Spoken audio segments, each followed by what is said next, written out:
It's the final day of the 48th edition of the National Arts Festival in Makhanda in the Eastern Cape. Festival goers returned for in-person performances following a break due to the COVID-19 pandemic. This year's festival offered a wide range of experiences, including theatre, music, art, installations and film. ENCA reporter Theodore Mashele is covering this for us and he joins us live now. Theo, it's the last day, so I'm sure people are wanting to pack in absolutely just as much as they can into this day. Tell us what the mood is like at the National Arts Festival today. Yes, Annalie, it's the finale and everybody is just looking forward to seeing just the last of what is going on. The weather is changing though here in Makhanda. It's a bit nippy now, it's getting a bit nippy. I can feel a bit of wind coming. But you know what? Makhanda is situated right in the intersection of 4 different climatic zones. But that's just about the thing about Makhanda. And people are saying, I've spoken to some people about the weather and they were saying that its unpredictability actually forms part of the excitement about this place, you know. And I've got with me some of the theatre goers who've been experiencing some of the plays here. How are you guys doing? Yeah, not too bad. Not too bad. Yeah. What have you been watching? What have you been experiencing? And how did you find the festival so far? Yeah, overall the festival's pretty good. I can't really comment on what we've seen. I can't really remember any of the names. Sam might be there answering that one. Yeah, so we've seen a lot of great shows that comment on the state of our country and the world that are really evocative and political and really moving. I think the National Arts Festival slogan is like, it will change you, and I really feel like that has happened. Yeah, I'm a Makhanda local, so I've been to many arts festivals, and I'm so glad it's back in person. Yeah. Yes, that's the thing. It has come back from after so long. Now, how do you think that it has changed from what it has been before? So I think the scale is a bit smaller, but the quality of the performances has definitely not been affected at all. I think people are a lot more enthusiastic and everyone's been really excited to enjoy live theatre and performances again. So it's been great. Yeah. And in the future, like if you were to suggest for the Arts Festival to add or remove anything, what would you suggest they do? I think more international collaboration with the Global South would be great. To sort of invigorate, create more artistic connections across the world, and I'm not sure what else. What do you think? But you know, there is more to enjoy about the arts festival besides the plays and everything. I mean, there's beer gardens, there's food, there's everything arts and more. I mean, what do you enjoy most about the arts festival besides the plays? It feels a little bit like home. Coming from Edinburgh, obviously we have the Edinburgh International Fringe, and it feels very similar. Maybe a little bit more cosy than the one that we have in Edinburgh, but the selection of activities and the sort of local acts that you can support and the local restaurants and bars and clubs and stuff like that, they definitely seem to be catering to everyone that's coming to the festival.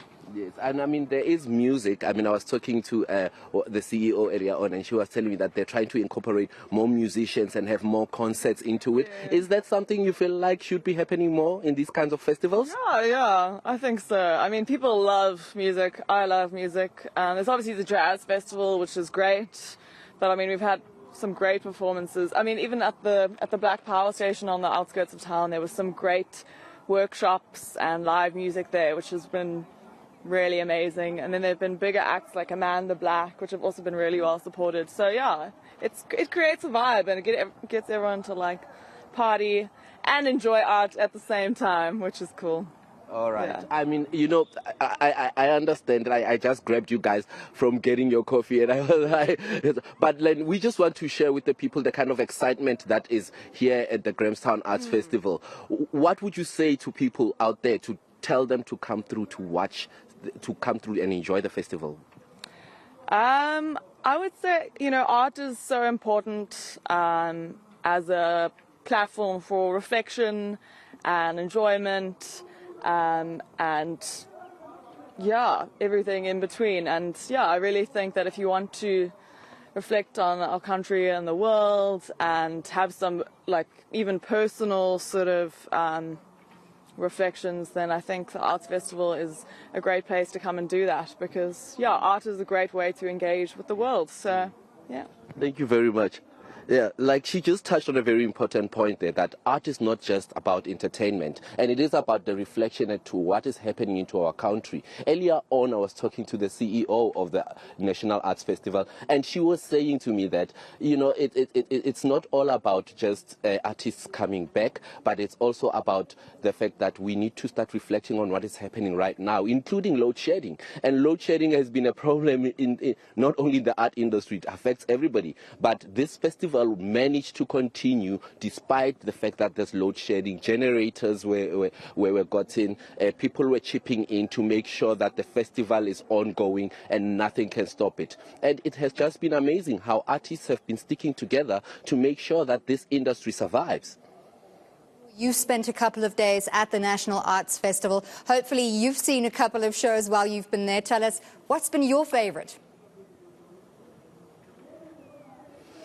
Well, I must say Amanda Black has been, you know, a great, because she's one of my favorite musicians, and I love music. But that's the thing about the Arts Festival. There is different things for everybody. There are beer gardens, there's food quarters where you get different kinds of food from everywhere. There's also clothing lines that people are promoting. So it's also a platform for people to also promote their new ranges and brands of their clothes that they are designing. So it does provide that opportunity for new and upcoming artists to get out there and show the world what they've got. It's definitely a place to be, if you want to see what artists are doing in the world. And naturally also, if memory serves me, there's a lot of local artisans selling craft goods at the National Arts Festival. Is that still something that's ongoing? Because that's very important for the local community and their livelihoods as a place to sell goods. Yes, I mean, yesterday when we were at the grounds there was a whole lot of people who put their own art out there that they create, and they handcraft the art themselves. So it is quite a good platform for people to showcase their work in that sense. But also, you know, the Grahamstown Arts Festival also allows musicians who are still upcoming to also step into the world and give people a listen of what they've got to offer.